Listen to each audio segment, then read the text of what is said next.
जहां दिवाली पर युवक की हत्या का मामला, पुलिस ने 24 घंटे में मामले का खुलासा कर दिया। एक आरोपी को गिरफ्तार कर लिया। 2 नाबालिग निरुद्ध हैं। पटाखा फोड़ने को लेकर के विवाद हुआ। चाकू से गोद करके युवक की हत्या कर दी गई थी और यह मामला सामने आया था। लेकिन इस मामले को लेकर के कुछ ही समय के अंदर इस मामले का पुलिस ने खुलासा कर दिया।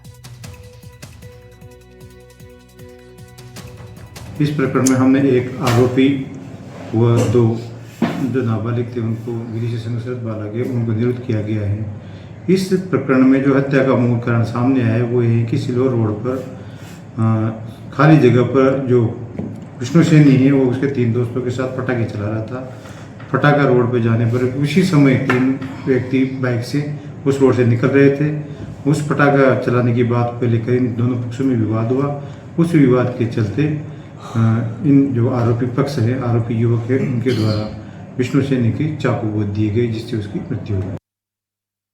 और दिवाली के दिन राज्य सरकार ने महात्मा गांधी नरेगा योजना के तहत बनने वाले व्यक्तिगत पानी के टांकों पर रोक लगाने का आदेश जारी किया और इस फैसले से सबसे ज्यादा असर बाड़मेर जिले पर पड़ा है। अब विपक्ष इस आदेश को जन विरोधी बताते हुए सरकार से इसे वापस लेने की मांग कर रहा है। बुधवार को बाड़मेर, जैसलमेर, बालोतरा सांसद उम्मीदवार बेनीवाल ने बीजेपी सरकार पर तीखा हमला बोला। उन्होंने कहा कि जो लोग बीजेपी से उम्मीद लगाए बैठे थे उन्हें दीपावली पर टांका बंदी का तुगलकी तोहफा मिला है। उन्होंने कहा कि टांका यहां के लोगों के लिए पानी की समस्या का समाधान और जीवन रेखा साबित हो रहे थे। नरेगा से टांका निर्माण से लोगों को रोजगार भी मिला और गर्मी में पीने का पानी भी। उन्होंने चेतावनी दी कि अगर सरकार ने समय रहते आदेश वापस नहीं लिया तो जनता आंदोलन के लिए तैयार है।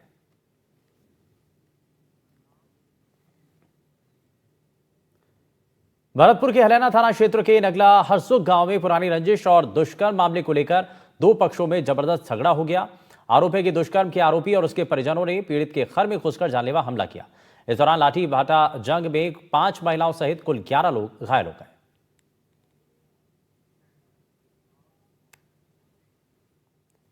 बिहार में चुनावी घमासान जारी है और राजनीतिक पार्टियां अपने अपने दावे कर जनता से अपने पक्ष में मतदान की कोशिश कर रहे हैं। और इस बार भी बिहार में पलायन चुनाव का बड़ा मुद्दा बना है। लेकिन देश के विभिन्न प्रांतों में जाकर मजदूरी करने को मजबूर होने वाले बिहार के मजदूरों को चुनाव में पलायन का मुद्दा सिर्फ चुनावी मुद्दा ही नजर आ रहा है। राजस्थान के कोटा की भामाशाह अनाज मंडी में भी करीब 5000 बिहार के मजदूर मजदूरी के लिए हर साल आते हैं और कई मजदूर सालों से यहां पर लगातार काम करते आ रहे हैं। बिहार में चुनाव नजदीक है, मतदान की तारीख नजदीक आ रही है, लेकिन बिहार चुनाव का सबसे बड़ा मुद्दा जो होता है वो पलायन का होता है कि पलायन बड़ी तादाद में बिहार से लोग करते हैं और दूसरे प्रांतों में जाते हैं। कोटा की भामाशाह अनाज मंडी में इस वक्त हम हैं। यहाँ भी 5000 के करीब जो है बिहारी मजदूर आते हैं हर साल और अभी भी यहाँ पर मौजूद हैं। बिहार में चुनाव है, चुनाव को लेकर इनके मन में क्या है, क्या वहाँ चुनाव के जो मुद्दे हैं वो इनसे जुड़े हुए हैं या नहीं जुड़े हुए हैं।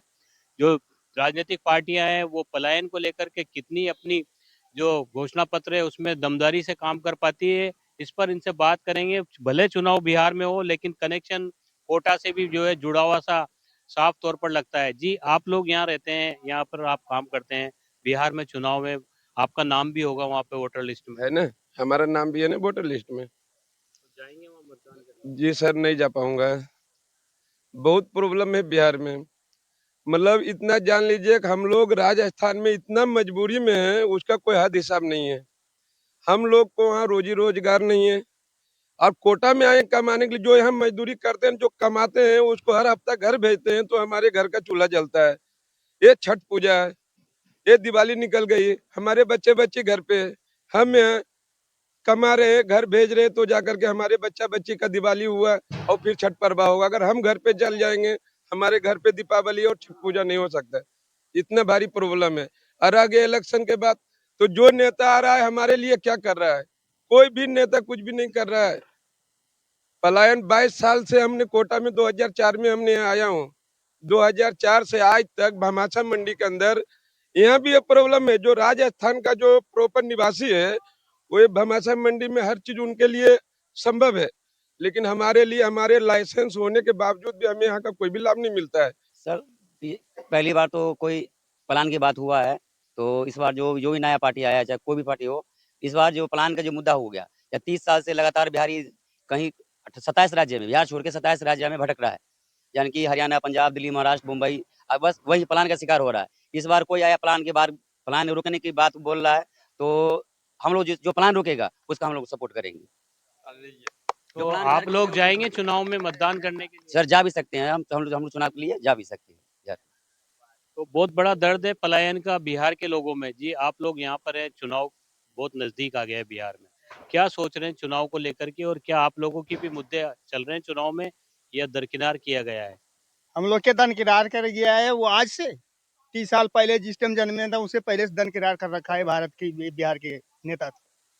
जब भी तो राजस्थान में आके मजदूरी कर रहे हैं। मैंने भी मांग रखी है अभी इस चीज़ की कि भाई यहाँ पे 80% बिहारी भाई काम करते हैं और मंडी की व्यवस्था बनाने में उनका पूरा योगदान देता है।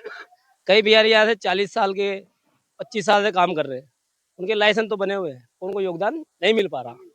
तो हम सरकार से निवेदन करते हैं कि इस मंडी की व्यवस्था बनाने में सबका बराबर योगदान है, तो सबको यहाँ पे बराबर सहयोग दिया जाए। भले ही बिहार में चुनाव नजदीक है, लेकिन बिहार के जो मजदूर हैं, जो दूसरे राज्यों में पलायन करके आए हैं, राजस्थान में है, कोटा में है, वो नाउम्मीद है अभी भी, क्योंकि जिस तरह से पिछले कई सालों से पलायन जैसी समस्या से अब तक छुटकारा नहीं मिल पाया है, तो ऐसे में चुनाव को लेकर के कोई उत्साह इनमें नजर नहीं आ रहा है।